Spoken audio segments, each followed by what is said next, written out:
আসসালামু আলাইকুম। কেমন আছেন আপনারা সবাই? আমরা সবাই আলহামদুলিল্লাহ ভালো আছি।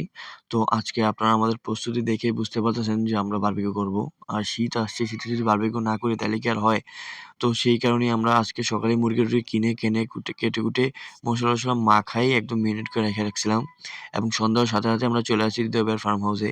এখানে আসার মেইন কারণ হলো এখানে চিল্লাচিল্লি বা টুকটাক কাপজাপ করলেও কোনো ঝামেলা নেই।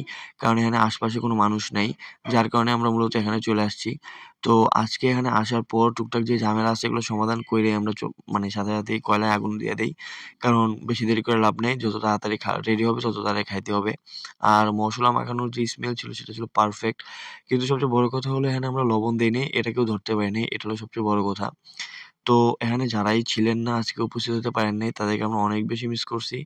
আর যারা থাকছেন তাদেরকে অসংখ্য ধন্যবাদ। কারণ আপনারা যারা আছেন এই সময়টাতে বুঝতে পারবেন না। অবশ্যই ১০-১৫ বছর পর যখন এটা দেখবেন তখন মেমোরিতে একটা ভালো না লাগাইবেন যে আসলে কত ভালো একটা পারফেক্ট টাইমিং গেছে। তো এই হলো বিষয়। তো যারাই আসছেন তাদেরকে ধন্যবাদ। আর যারা আসেন নাই তাদেরকে আমরা অনেক বেশি মিস করছি। আসসালামু আলাইকুম।